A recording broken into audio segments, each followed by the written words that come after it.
These are a few general questions. One's from Peter, with the differences to overcome between streaming theatre and live performance, and that's a good question. It's largely down to time.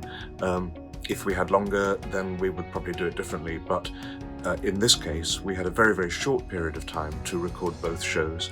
They were done with 4 fixed cameras in the stalls, but the question that most of the actors asked was, should I scale my performance down in order to fit the needs of the camera? And my instinct was to say no, because scaling a performance down that's made for a stage means almost inevitably that you start leaching some energy out of it, and energy is everything, really. So it was, as far as possible, a filmed record of the actual performance. Now, I know that makes it into a weird hybrid beast, and it maybe takes 5 or 10 minutes to adjust, but I think once you do, you come to realise that that's what you're watching, and hopefully enjoy it on its own terms. Jack asks me about the design process, what the design process is like, how much time it takes, and is there a time when you realise that that's it and it's lockdown? Well, the answer to that is yes, to the latter part of it, because there's a time when you have to deliver your set model, your finished model, in order for it to be built in time for the show to start. But the process before that is really how long is a piece of string. I think it helps enormously. It certainly helps me that I have a long-standing creative relationship with a designer, Adrian Linford. So we have a shorthand. We can basically start in at chapter 16 rather than skirting around what each other's taste is like and not treading on each other's toes or whatever. I mean, we know each other very well now. This is maybe the 8th or 9th or 10th production that we've done together. So we have a shorthand, a language, and we can bat ideas to and fro without worrying that we're encroaching on each other's territory. It's a very, very enjoyable process. So I quite like it taking as long as it can. Andy asks about first day etiquette. Lovely word, etiquette on the first day. Tea ceremonies and whatever. It is actually largely to do with tea or coffee or a beverage of your choice, because on a first day of any rehearsal period, nobody's really concentrating. Everyone's too nervous, thinking, will they like me? Will I like them? When's tea? I'm hungry. Where's the nearest restaurant or cafe or shop?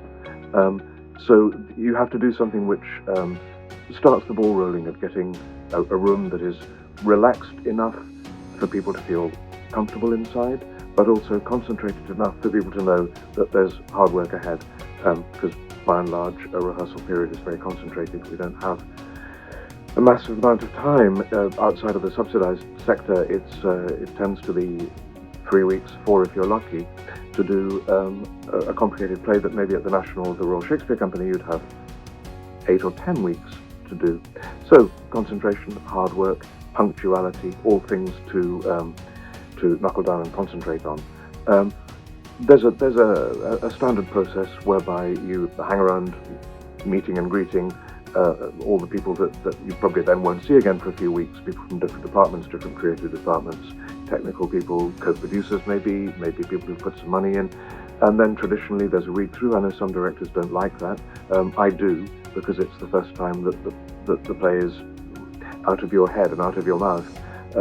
And it's important, I think, that the cast don't just mutter through a read-through. I think that can be very damaging. That make eye contact, try and talk to each other. You can always change things. The brilliant thing about a play is that you're not painting in oils, you're sketching in charcoal or pencil. You can rub it out and redo it in rehearsals before you start putting the layers of colour on later. Then traditionally we would look at the model of the set and talk about some of the ideas and the process that the designer and myself went through in the last few weeks.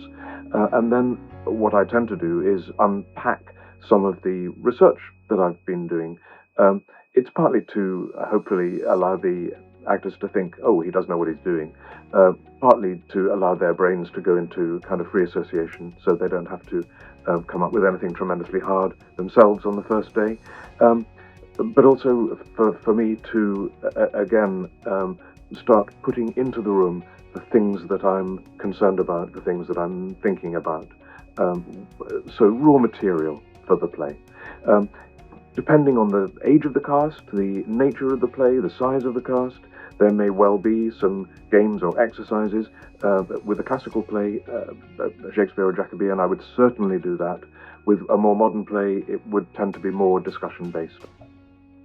Holly asks me about the rehearsal process, whether I would take input from the cast or whether I have a set vision that I would impose, and the answer is most emphatically the former.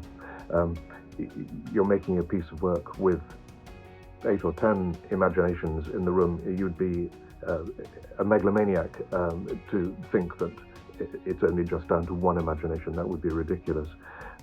I'm there to filter, to suggest, to help, and very occasionally, because I am outside rather than inside looking out, to suggest a shape.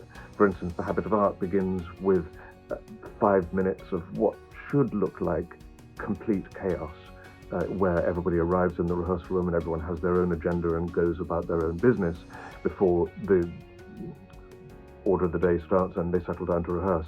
Now, of course, there is no such thing as chaos. It is all meticulously organized, because when somebody passes another somebody, or the process of the journey of a prop, or the timing of somebody's intervention when somebody has a drink of tea or water, it's all very, very, very carefully choreographed. And that's impossible to do organically. I have to do that from the outside.